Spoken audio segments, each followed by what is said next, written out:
नमस्कार स्टूडेंट्स, स्वागत है आपका साधना चैनल में। बच्चों, हमारा विषय चल रहा था वर्ण विचार। वर्ण विचार के अंतर्गत हमने आपको अनेक जानकारियां दी थी।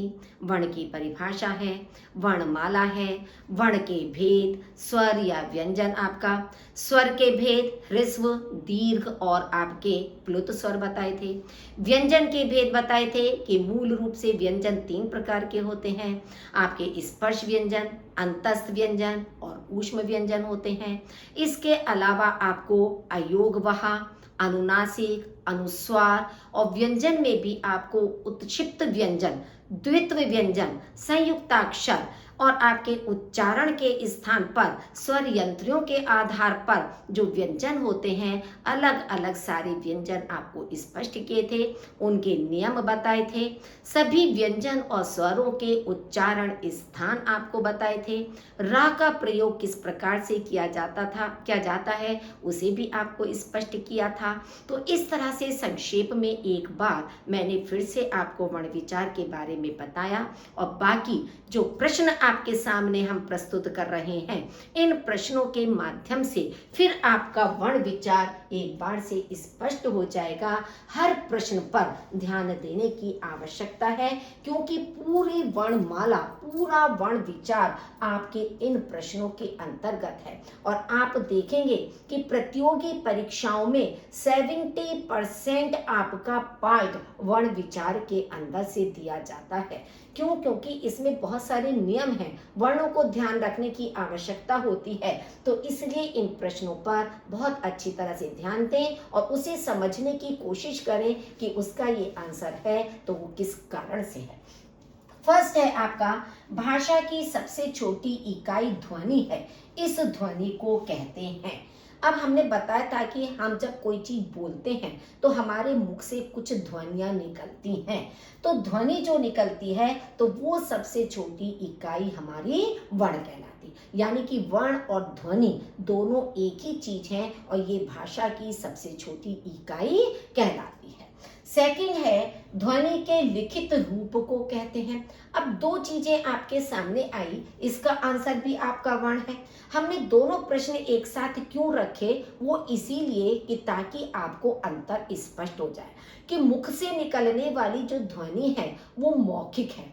तो ध्वनि मौखिक रूप होता है और उस ध्वनि का जो लिखित रूप है वो वर्ण कहलाता है।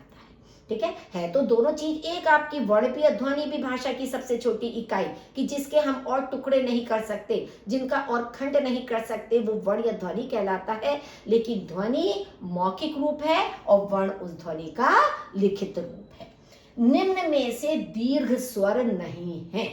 अब अ, ई, ए, ऐ आपसे पूछा है कि दीर्घ स्वर कौन सा नहीं है। तो आपको जो सबसे कम स्वर है उनको याद रखिए कि आपके जो ह्रस्व स्वर थे, जिन्हें कि हम मूल स्वर भी कहते हैं, जिन्हें हम लघु स्वर भी कहते हैं, वो केवल हमारे 4 होते हैं। कौन कौन से होते हैं? अ, ई, उ और री, यानी छोटा अ, छोटी ई, छोटा ऊ और री, ये केवल 4 ही हमारे लघु स्वर होते हैं। बाकी सारे स्वर जो हमारे 7 बचे हैं वो सातों स्वर हमारे दीर्घ स्वर में आते हैं। तो अब देखिए, आ, ए, ऐ, ये सारे हमारे जब दीर्घ स्वर में आते हैं तो प्रश्न पर आपको मेन ध्यान देना है। नहीं, ये नहीं कि जल्दीबाजी में आपने पढ़ा निम्न में से दीर्घ स्वर कौन सा है, नहीं है। तो नहीं कौन सा है? ई, ये आपका ह्रस्व या लघु स्वर में आता है। निम्न में से कौन सा वर्ण स्वतंत्र ध्वनि है? अब क, न, प और अ। अब स्वतंत्र ध्वनि क्या है कि जब हम स्वरों का उच्चारण करते हैं तो उसमें हमें किसी और की सहायता नहीं लेनी पड़ती है, जबकि जो व्यंजन वर्ण होते हैं उनमें हमें स्वरों की सहायता लेनी पड़ती है। तो ये क, न, प, ये तीनों आपके व्यंजन वर्ण हैं जिसके अंदर अ स्वर मिला हुआ है। तो इसलिए आपकी स्वतंत्र ध्वनि केवल अ हो गई, क्योंकि इसके उच्चारण में हमें और किसी की सहायता नहीं लेनी पड़ी है। वर्णमाला में संयुक्त स्वर कौन से हैं? अब संयुक्त स्वर पहचानने हैं। संयुक्त व्यंजन भी होते हैं और संयुक्त हमारे स्वर भी होते हैं। अब जैसे अ, ये आपका संयुक्त स्वर नहीं है क्योंकि अ और आ अलग नहीं बन रहा है। ई। अब आपका कौन सा है? आई और औ। क्यों? क्योंकि अ और ई मिलने से ए बनता है, और जो ए हमारा बना तो वो आ और ए मिलने पर आय बनता है। तो दो स्वरों से मिलकर हमारा बना अ से, और ए से मिलकर हमारा आय बना। ऐसे ही अ और उ मिलने पर ओ बनता है, और फिर जब हम अ और ओ को मिलाते हैं तो हमारा औ बनता है। तो इस तरह से ये दो स्वर हमारे ऐसे हैं जो कि दो स्वरों को मिलाकर बन रहे हैं, तो इसलिए इन्हें हम संयुक्त स्वर कहते हैं। ये तो आपके वैसे भी व्यंजन है, तो ज और झ तो आपका आंसर वैसे भी नहीं हो सकता है। कौन से वर्णों का उच्चारण स्वर और व्यंजन के बीच में माना जाता है? ऊष्म, अनुस्वार, अंतस्थ और अयोग वहा। अब आपसे पूछा है स्वर और व्यंजन के बीच में। अब आप देखिए, ऊष्म व्यंजन आपके श, श, स, ह होते हैं। अनुस्वार आपका अंक की मात्रा होती है आपकी, या हर वर्ग का अंतिम वर्ण आपका होता है। अयोग वहा आपके अ, अंग और अहा होते हैं। लेकिन जो अंतस्थ व्यंजन होते हैं, अंतस्थ व्यंजन में आपके जो चार वर्ण होते हैं य, र, ल, व, तो इनका जो स्थान है उच्चारण की दृष्टि से ये स्वर और व्यंजन के बीच में माना जाता है। क्यों? क्योंकि य और व आपके अर्ध स्वर भी कहलाते हैं, यानी कि आधे स्वर के रूप में उनका प्रयोग किया जाता है, केवल या का और व का। तो इसलिए अंतस्थ व्यंजन कहलाते हैं। वर्णमाला कहते हैं शब्द समूह को, वर्गों के आकलन को, शब्द गणना को, या वर्णों के व्यवस्थित समूह को। वर्णों का जो एक व्यवस्थित समूह होता है, जो एक क्रमबद्ध रूप होता है, उसे हम वर्णमाला कहते हैं। ये नहीं कि कहीं हमने अ लिख दिया, कहीं क लिख दिया, कहीं हमने झ लिख दिया, कहीं हमने या लिख दिया, ऐसे नहीं है। तो सारे वर्ण, लेकिन सबका एक व्यवस्थित समूह होता है, एक क्रमबद्ध समूह होता है, उसे ही हम वर्णमाला कहते हैं। अनुनासिक व्यंजन कौन से होते हैं? वर्ग का प्रथम अक्षर, वर्ग का तृतीय अक्षर, वर्ग का चौथा व्यंजन, या वर्ग का पंचम अक्षर। अनुनासिक हमने आपको बताया था कि हर वर्ग का जो अंतिम वर्ण होता है, जैसे क, ख, ग, घ, अंग, तो अंग जो आपका हो गया च, छ, ज, झ, य आपका हो गया। ट, ठ, ड, ढ, ण आपका हो गया। त, थ, द, ध, न आपका पांचवा हो गया। और इसी तरह से प, फ, ब, भ, म। तो लास्ट का जो आपका पांचवा अक्षर है, वर्ग का पंचम अक्षर, वो अनुनासिक व्यंजन कहलाते हैं। नेक्स्ट है आपका, भाषा में स्वतंत्र रूप से उच्चारित ध्वनियों को किस नाम से जाना जाता है? कि जो स्वतंत्र रूप से बोली जाती हैं ध्वनियां, उन्हें हम क्या कहते हैं? उन्हें हम स्वर कहते हैं। जैसे अभी ऊपर भी आपका एक इस टाइप का प्रश्न आया था, लेकिन थोड़ा चेंज था, जब हमने कहा था कि जितने भी स्वर होते हैं उनमें किसी दूसरे वर्ण की सहायता हमें नहीं लेनी पड़ती है, जबकि व्यंजनों को बोलते समय हमें स्वरों की सहायता लेनी पड़ती है। तो इसलिए स्वतंत्र रूप से उच्चारित ध्वनियां स्वर कहलाती हैं। किस स्वर की मात्रा रा के साथ मध्य में लगाते हैं? अ, ई, उ, री। अब आप देखिए, मध्य में अ आपका वर्ण के साथ मिला होता है, जैसे क है तो क के साथ अ मिला हुआ है। ई है तो आप व्यंजन वर्ण से पहले लगाओगे छोटी ई की मात्रा। री है आप उसके नीचे लगाओगे व्यंजन वर्ण के। लेकिन केवल उ वर्ण ऐसा है जो रा के साथ बीच में लगता है, यानी रा के बीच में जब आप लगाएंगे तो रू या बड़े उ की मात्रा लगती है, रू बनता है। तो रा के साथ मध्य में केवल उ लगता है। निम्न में से अल्प प्राण वर्ण कौन से हैं? अब अ, क, ग, थ, ध, फ, भ। अब अल्प प्राण में हमने आपको क्या बताया था कि किसी भी वर्ग का पहला, तीसरा और पांचवा वर्ण अल्प प्राण होता है। अब आप देखिए, पहला, तीसरा, पांचवा। अब अ तो आपके स्वर हैं, तो ये तो व्यंजन है ही नहीं, तो ये ऑप्शन तो आपका वैसे ही कट हो गया है। फिर आप देखिए थ और धा। था और धा में क्या आपका आ रहा है? इसमें त था तो आपका दूसरा वर्ण हो गया, तो ये भी आपका गलत हो गया, क्योंकि हमें तो पहला, तीसरा, पांचवा लाना है। अब फा और भा को देखिए, पा फा भा, आपका इसमें भी आपका नहीं आ रहा है क्योंकि फा भी आपका दूसरा आ गया। केवल आपका का पहला हो गया, खा दूसरा छोड़ के गा तीसरा हो गया। तो का और गा में आपका अल्प प्राण आ रहा है। तो नियम आपको याद रखना है कि पहला तीसरा पांचवा वर्ण ही अल्प प्राण के अंतर्गत आता है। निम्न में से कंठे ध्वनियां कौन सी हैं? कंठे का मतलब होता है कि गले से जिनकी आवाज निकल रही, गले से जिनका हम उच्चारण कर रहे हैं, वो कंठे ध्वनियां कहलाती हैं।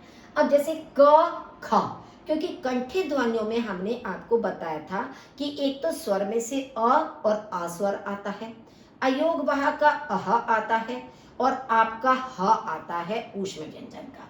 बाकी आपका जो कवर्ग है, कवर्ग के पांचों वर्ण हमारे कंठे में आते हैं, क ख ग घ अंगा। तो इसलिए ना तो यारा आएगा, टाड़ा चाजा ये सब आपके गलत हो गए। क्यों? क्योंकि चाजा भी आपका तालव्य के अंतर्गत आ जाता है, टाणा आपका मूर्धन्य के अंदर आ जाता है। ठीक है, तो आपका कौन सा बचा? का खा, कवर्ग हमारा कंठे के अंतर्गत आता है। नेक्स्ट है, निम्नलिखित में से कंठ तालव्य स्वर कौन से?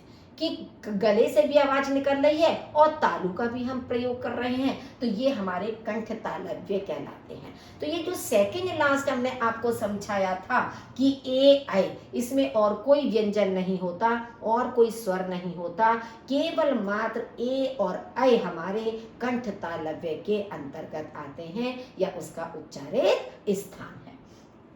पंचम अक्षर का सही क्रम है, सही क्रम आपसे पूछा है। अब देखिए अंगा रा ना बा मा, अब आपका क्या ये सही क्रम है? अब आप देखिए अंगा, अंगा के बाद तो आपका च वर्ग आता है, तो यानी कि च छ ज झ या आना चाहिए था, तो ये आपका क्रम गलत हो गया। इसमें आप देखिए या पहले आ गया, जबकि पहले स्थान पर अंगा आना चाहिए था, तो यहां से ये आपका गलत हो गया। यहां पर भी या पहले आ गया, गलत आ गया।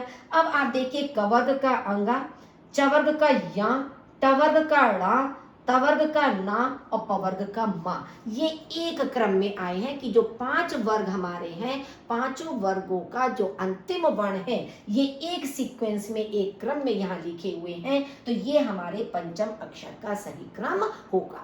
तो हमें एक एक विकल्प पर बहुत ध्यान से देखना है, एक एक शब्द को लेकर चलिए कि क्या इसका पहला वर्ण जो है वो हमारा उसमें आ रहा है, पहले के बाद फिर आप दूसरे वर्ण पर पहुंचिए कि दूसरा हमारा क्या उस वर्ग का आ रहा है या नहीं आ रहा है। तो इस तरह से एक एक करके आपका जब कटता जाएगा तो सही ऑप्शन, सही विकल्प आपके सामने आ जाएगा। वा का उच्चारण स्थान क्या है? कंठे, कंठे में आपका वा नहीं आता है, उसमें अह कवर्ग आपका आता है। कंठ तालव्य, कंठ तालव्य में अभी आपको बताया था ए और ऐ आता है। ओष्ठ्य, ओष्ठ्य हमारा दो होठों से मिलाकर बोलने वाला होता है, प फ ब भ म, केवल होठ का प्रयोग होता है। लेकिन इसमें जो दंतस्थ्य, क्योंकि जब हम वा बोलते हैं, वा में आप देखेंगे दांत का भी प्रयोग हो रहा है और नीचे के होठ का प्रयोग हो रहा है। तो दांत और होठ दोनों का प्रयोग जिसमें होता है वो क्या है? वा। तो वा का उच्चारण स्थान हमारा दंतोष्ठ्य होगा। इसमें केवल मात्र आपका व और फा था। द्वित्व का प्रयोग किस शब्द में नहीं हुआ है? नहीं शब्द को देखिए, द्वित्व कौन से होते हैं? सच्चा। अब देखिए च चा, दो बार एक जैसा वर्ण जहां प्रयुक्त होता है वो हमारे द्वित्व व्यंजन कहलाते हैं। तो च चा इसमें प्रयोग हुआ है। अब कुत्ता शब्द में आधा ता और पूरा ता, दो ता प्रयोग हुए हैं, तो ये भी आपका ठीक है। बग्गा में आधा गा पूरा गा, यहाँ भी गा हमारा दो बार प्रयोग हुआ है।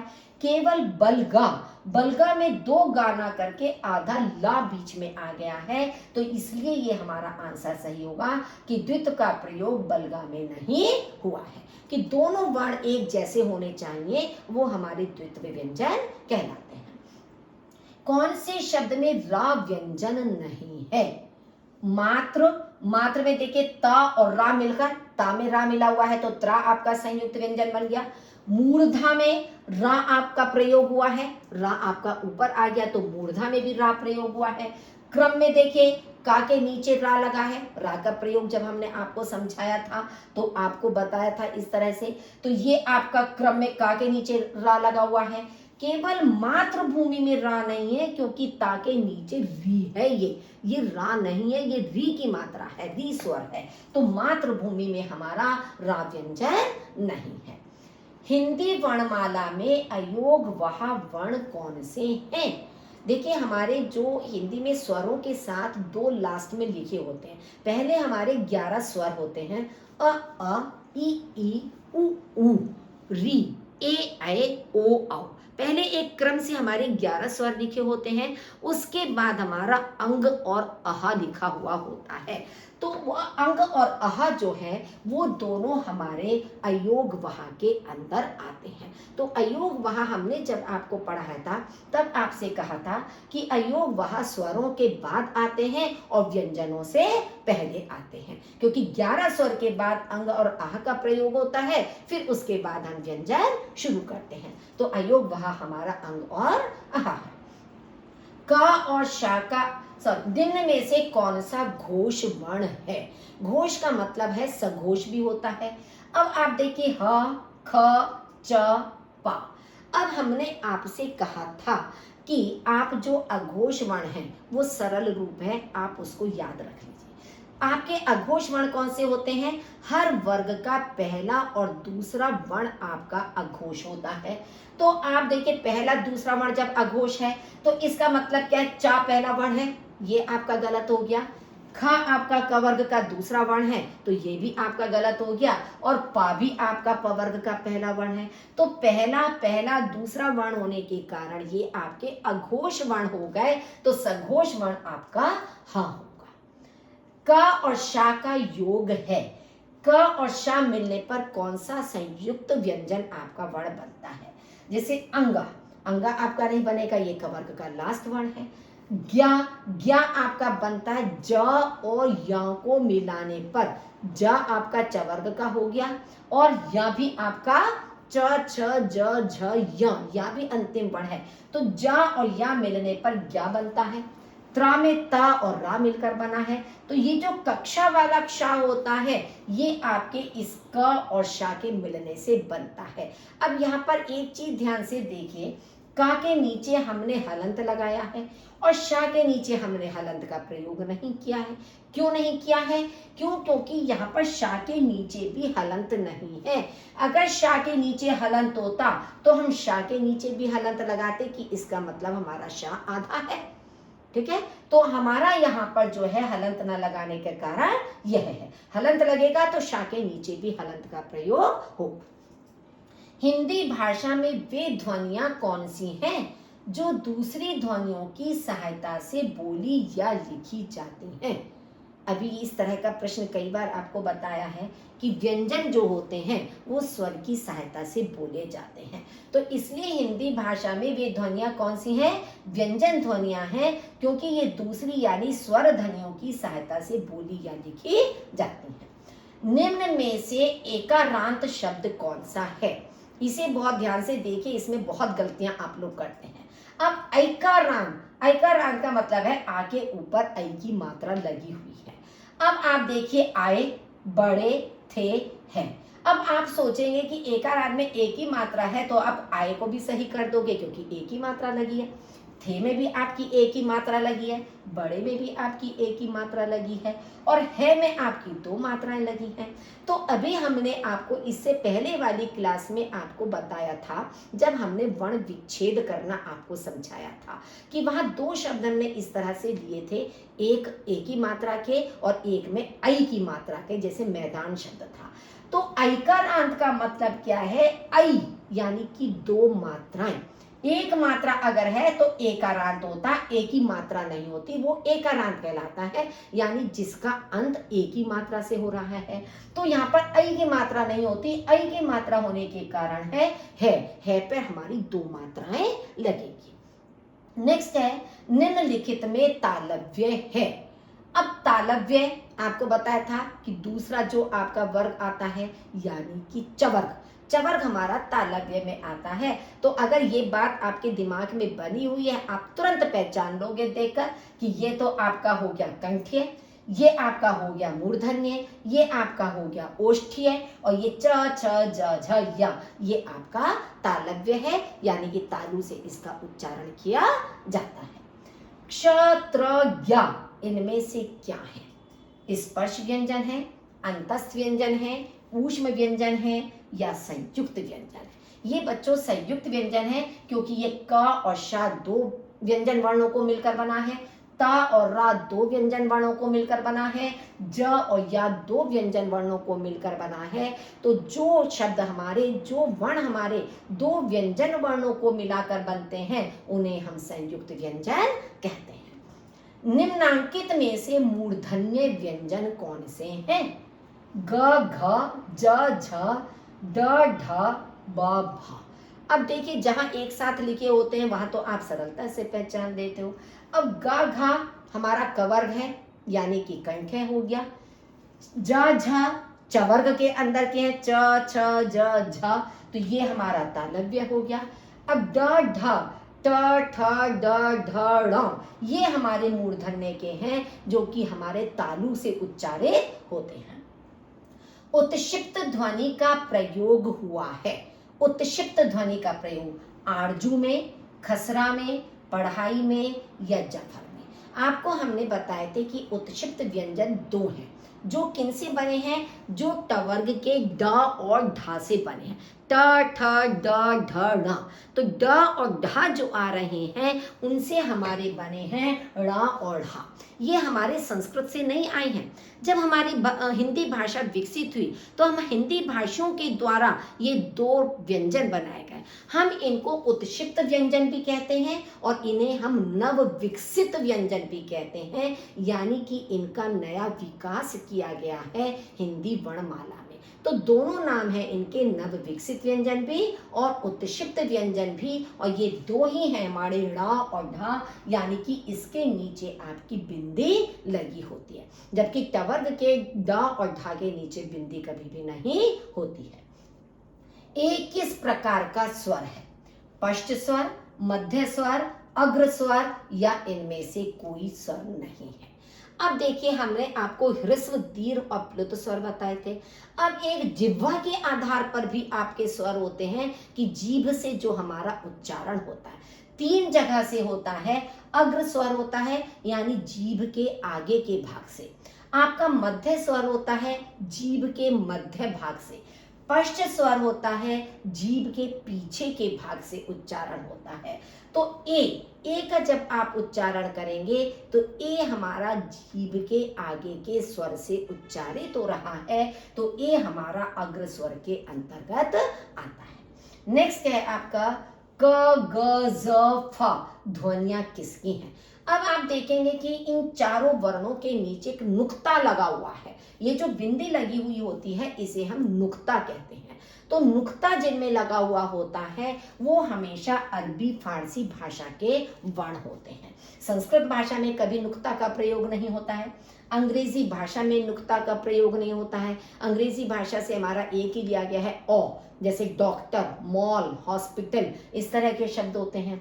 और ना ही दक्षिण की भाषाओं में, केवल आपको ये याद रखना है अरबी फारसी के शब्दों में ही नुक्ता का प्रयोग होता है। तो जहां भी आपको नुक्ता लगा दिखाई दे तो समझ जाइए ये अरबी फारसी के शब्द हैं। ओ औ वर्ण कहलाते हैं। दंतोष्ठ मतलब दांत और ओठ से प्रयोग होते हैं।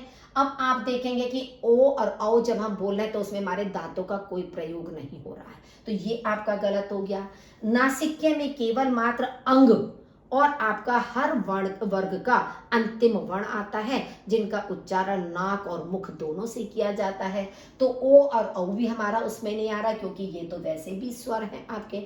कंठ और तालव्य कि कंठ से भी और गले से भी, इससे पहले आपको बताया था कि ए और ऐ केवल आपके आते हैं। कंठोष्ठ कि जिसमें गले का भी प्रयोग हो रहा है और होठ का भी प्रयोग हो रहा है। तो आप देखेंगे ओ औ। तो ओ औ में हमारे होठ आप देखिए कि एक गोलाकार से रूप में घूम रहे हैं, तो ओ और औ ये हमारे कंठोष्ठ के अंतर्गत आते हैं। छ वर्ण है। अब छ वर्ण किस में आएगा आप देखिए, महाप्राण, अघोष, अल्प प्राण, यक्क और खा दोनों में आएगा। अब आप देखिए छ, छ का मतलब हो गया है दूसरा वर्ण, च छ ज झ य। अब आप देखिए कि हमने आपसे कहा था कि च छ कि दूसरा और चौथा वर्ण किस में आता है, महाप्राण में आता है।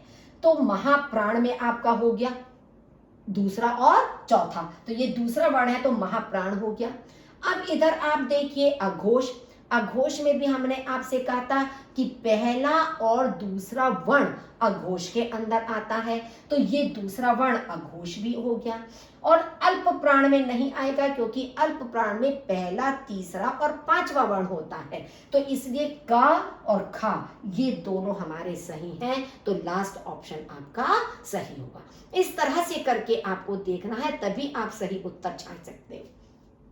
ज्ञा वर्ण किसके सहयोग से बना है, जैसे ऊपर भी अभी संयुक्त वर्ण से रिलेटेड कई सारे क्वेश्चंस आपके आए थे, तो ज्ञा वर्ण जो है वो हमारा ज और या से बना है। अब इसमें भी अंतर देखिए, अब जा या तो यहां पर भी लिखा है, जा या यहां पर भी लिखा हुआ है आपका, गा या और जा या लिखा है। अब इन दोनों में अंतर क्या है, गा या तो गलत ही हो गया आपका क्योंकि जा और या से बनता है, तो ये जा और या भी आपका रॉन्ग हो गया। अब इन दोनों में हम कैसे पहचाने, अब क्योंकि यहाँ पर जा पर हलंत नहीं लगा है, जिस जा के नीचे हलंत होगा और दूसरा या ऐसे होगा, उसी से हमारा ज्ञा वर्ण बनेगा। तो इसलिए इन दोनों में आपको कंफ्यूज नहीं होना है, आपको ध्यान रखना है कि संयुक्त व्यंजन बनाने में जो पहला वर्ण है उसके नीचे हलंत होगा और दूसरे वर्ण के नीचे हलंत नहीं होगा, तभी वो संयुक्त व्यंजन बनता है। नेक्स्ट है आपका मुख खुलने के आधार पर अर्ध विवृत स्वर्ण वर्ण कौन सा है, मुख खुलने के स्थान पर अर्ध विवृत स्वर कौन से है। अब इसमें अ, आए, औ ये तीन हमारे अर्ध विवृत स्वर के अंतर्गत आते हैं। विवृत में केवल अ आता है और अर्ध विवृत में अ, आए, औ दोनों तीनों आते हैं। तो ये आपको ध्यान रखना है कि अर्ध विवृत के अंदर कौन कौन से स्वर हमारे आते हैं। ढ़ वर्ण नहीं है, मूर्धन्य, महाप्राण, अघोष या स्पर्श। अब आप देखिए कि ढ़ का मतलब क्या है, ढ़ हमने अभी उत्क्षिप्त के अंदर आपको बताया था, लेकिन ये हमारा टवर्ग का है। अब टवर्ग हमारा मूर्धन्य होता है, ट वर्ग वाला, तो इसलिए मूर्धन्य भी हमारा सही है, ट ठ ड ढ ण, तो ड और ढ से बनने वाला ण है तो मूर्धन्य हमारा सही हो गया। अब महाप्राण में आप देखिए कि महाप्राण में हमारा दूसरा और चौथा वर्ण होता है। अब ट ठ ड ढ, ढ हमारा चौथा वर्ण हो गया, तो चौथा वर्ण होने के कारण महाप्राण भी हमारा सही है क्योंकि ये चौथा ढ से ढ़ आपका बना है।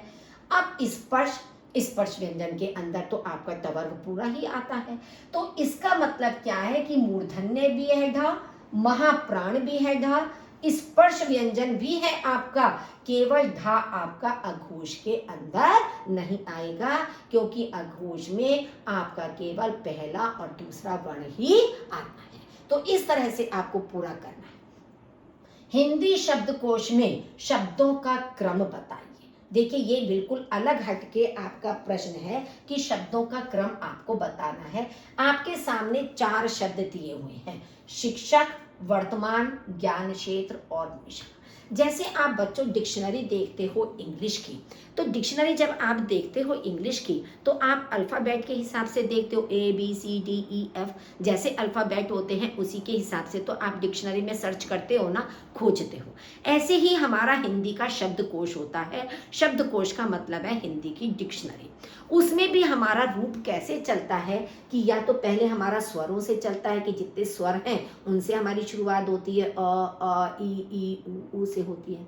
उसके बाद हमारे व्यंजन चलते हैं, तो व्यंजन में भी हमारा क ख ग घ से चलेगा, फिर चा छा जा से चलेगा, फिर टा ठा डा ढा से चलेगा। तो ये हमारा एक क्रम होता है जिसके अनुसार हम हिंदी का शब्दकोश या डिक्शनरी को देखते हैं। अब आपसे पूछा है कि हिंदी शब्दकोश में शब्दों का क्रम बताइए। अब इन तीनों में आपको देखना है, इसके फिर 4 ऑप्शन दिए हैं। अब शाह है, शाह हमारा जो है शिक्षक में शाह, शाह ऊष्म व्यंजन है, इसका मतलब स्पर्श व्यंजन के बाद वाले में शाह हमारा सबसे लास्ट में आएगा।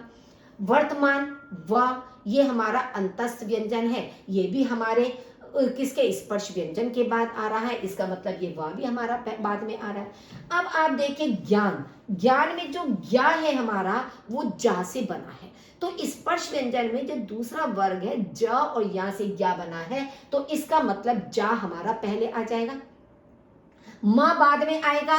क्यों? क्योंकि पवर्ग बाद में आता है, जवर्ग आपका पहले आ गया। तो इसका मतलब क्या है कि सा हमारा पहले आएगा, सा जो हमारा दिया है।